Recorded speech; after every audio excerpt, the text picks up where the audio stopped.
This segment brought to you by Gutierrez Law Firm. Hola, mi gente. I'm attorney Francisco Gutierrez and a proud sponsor of Arizona Barrio Stories. I grew up in the Anat Barrio, and I've been practicing law now since 1984. Experience really does matter. If you've been injured by someone, call me. Let's talk.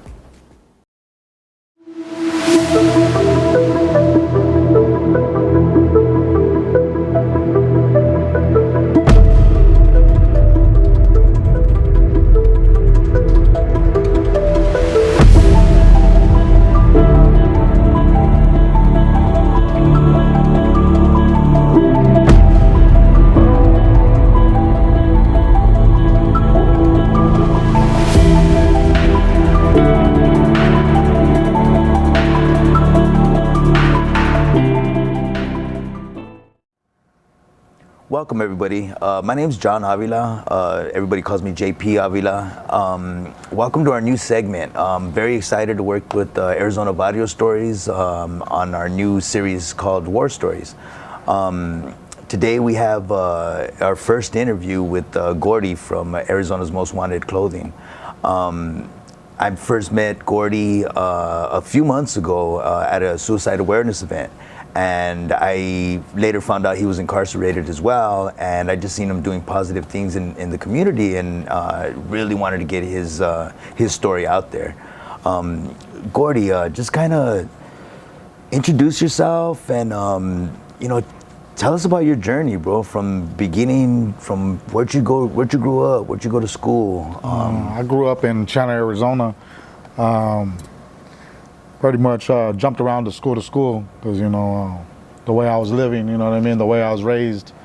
But it was a long journey, man. Like, started off hanging around with the wrong crowd, and it's pretty hard when you're in that environment, and that's all you see around is gang members and stuff like that. So what happens when you see a gang member? You want to be one because it's cool, you know what I mean? And it's a rotating ball through this whole community, not only in the community, but also in prison. Oh yeah. In all the jails, they see, it's like monkey see, monkey do. Oh yeah.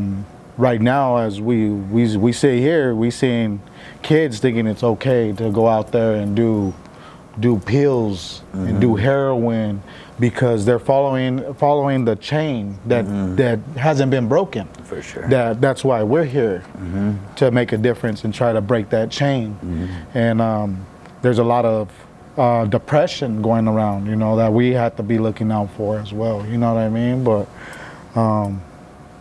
that's where I stand on a lot of things. And when I was in prison, it was an eye-opener, like the way I was going was pretty much like I didn't care about human life. So that's what my mentality was just all about. Once I went to prison, first stretch, didn't do nothing, little year.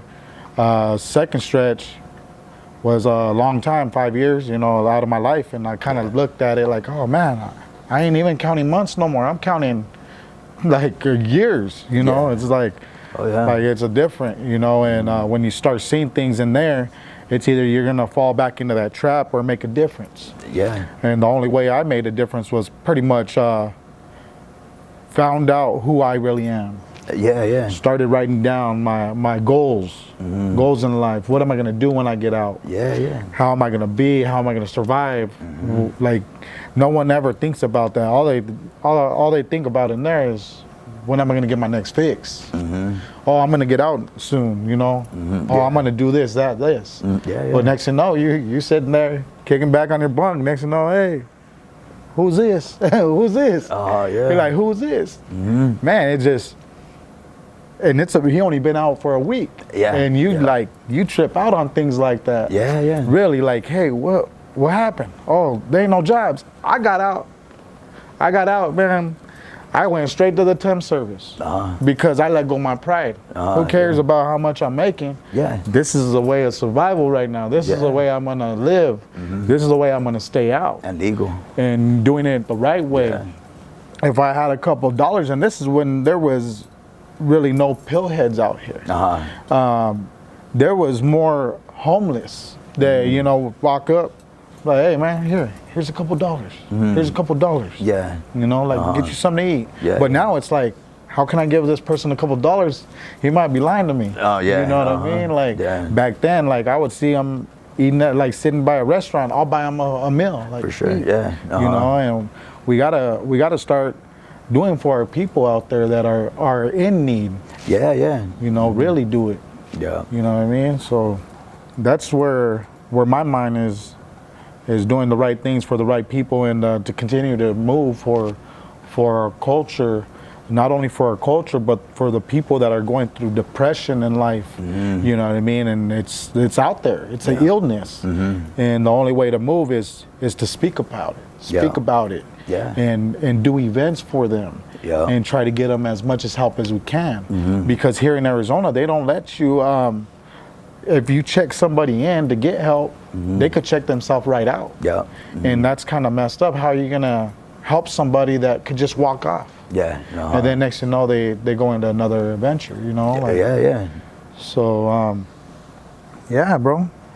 That's kind of what I got.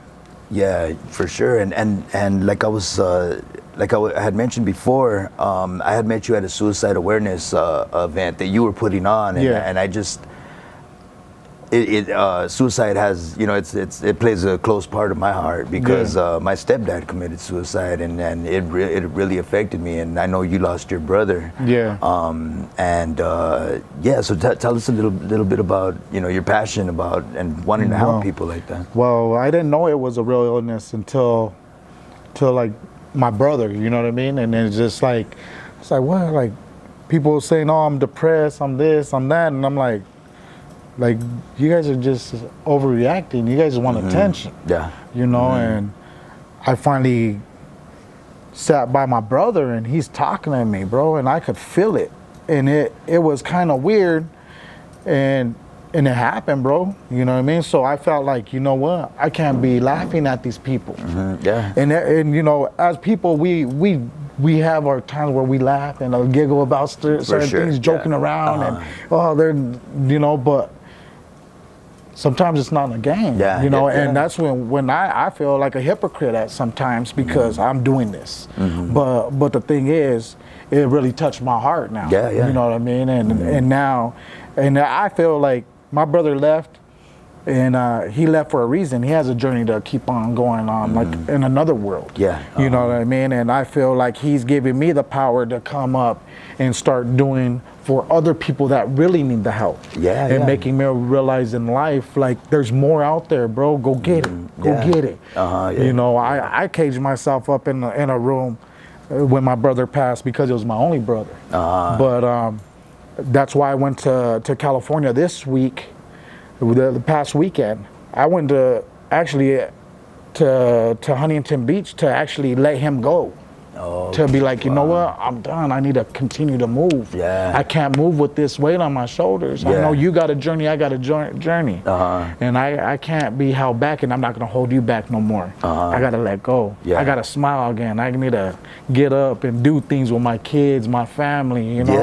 And just to sit there and watch them try to live my life and take care of my youngins, you know, my oldest daughter, and for sure. And it's hard to see, and I'm like, man, I'm putting too much on them. I gotta release that. I've been there. You know, as a kid, I would have to, you know, pretty much my brother took care of me when I was a kid. Like I used to. That's how I knew the streets. I was running around with them at a young age, and he'll throw me on the shoulders running from cops. You know what I mean? That's not a life, but we get what we live, you know what I mean? Like we live in this world, we're gonna die in this world. You know, and we're products of our environment. And and we're gonna continue to move because we think that's right. You know, and it was cool, man. Like I thought it was cool at the moment, you know, running around.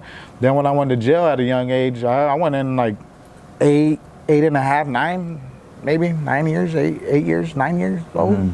You know, went in and I was like, man, what am I doing? They're like, this is the youngest kid here. I look at my daughter now, she's 8. I'm looking at her, I'm like, wow. Wow. And I flipped the whole ball game over, man, because, you know, to not graduating, dropping out, going to prison, all this.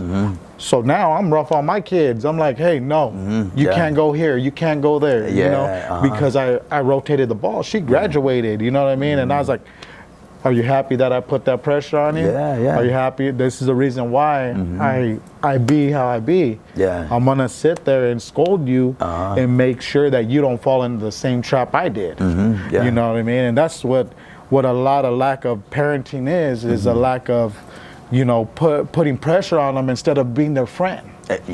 They're being their friend and letting them run off. Oh no, it's okay, let them go. No, you don't. You know, you don't let them go. You keep them there, and you figure out a way, because do you want your kids in prison like we were? You know, they don't want to see that life behind the cages. You know, you see tecatos, you see murders, you see a lot more. You know, a lot of politics. You know, a lot of things that you wouldn't expect. You think that prison's cool? No, it's not. It's not cool to be in prison. It's different type of feeling when you're there. You don't have your freedom. You can't go out at night. You got a certain time that you need to be up. You're gonna live rules. You're gonna live them in there. Or you want to follow the rules out here. I'd rather follow the rules out here, because you still got other men telling you what to do. You know what I mean? Like, come on, man. A man telling a man, hey, bro, you got to go shower. What? Like, hey, man, you better go work out. Like, hey, man, like, really? Like, I got to? But, you know, we all have to learn how to live with things that we put ourselves in. You know, we put ourselves in the hole, and we got to get ourselves out. You know what I mean? Yeah, for sure. And I'm glad you said that, because, you know, you being a good dad is one thing, but then now you're trying to instill that on other kids, and people that aren't your kids, other people's kids, and trying to make an impact on them. I mean, that's I mean, I really respect that about you, that you can that you went out, you know, did your thing, came out, and now you're making a big difference. It's not only for kids, it's for anybody, people in general. For sure. For our people. You know what I mean? Because churches ain't how they used to be. You don't see churches on the corner talking no more, you know?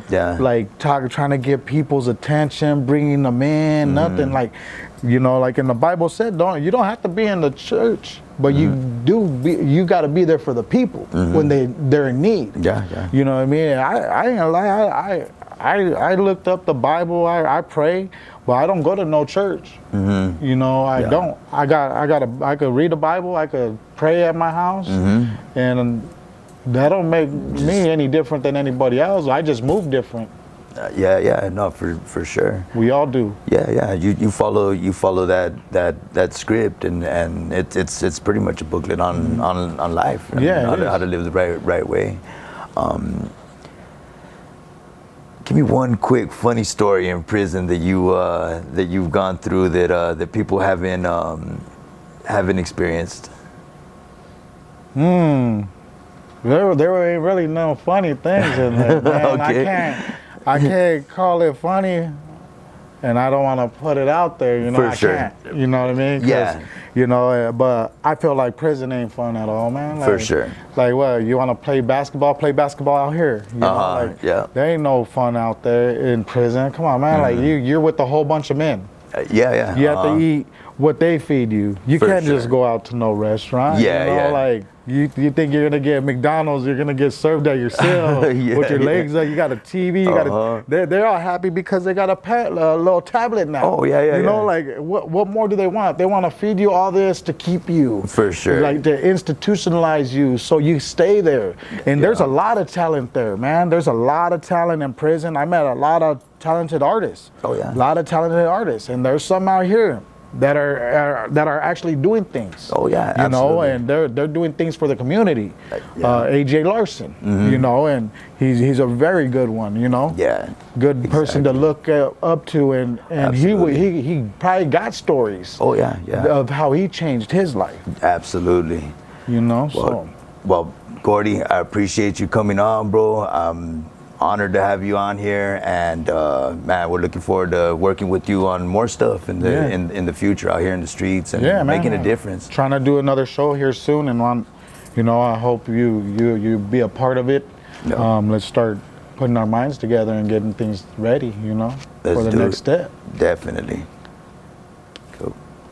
Well, that's our interview, you guys. Thank you very much for joining. I hope you guys enjoyed it. You can follow Gordie on Arizona's AZ's most one MWF_clothing. And yeah, follow him on Instagram. You have a Facebook as well, yeah, right? It's a joint account. Joint account. Joint account. Married on Facebook, married in the streets. There you go. Well, thank you guys again. I really appreciate it. Share this with your friends. Shoot us anybody that you might want us to interview. And again, thank you guys. Hello, my name is David Adame, President and CEO of Chicanos por la Causa. Today, I would like to announce our brand new exciting partnership with Arizona Barrio Stories. Arizona Barrio Stories is a key part of our community and in line with what we believe in, restoring Chicano history and making sure that we continue to celebrate Mexican traditions, history, family, and culture. Arizona Barrio Stories will play an important role in bringing you important stories about Chicanos por la Causa and the founders who helped build Chicanos por la Causa, but also other key important stories about our Chicano community here in Arizona. We look forward to a wonderful partnership and thank you for your continued support.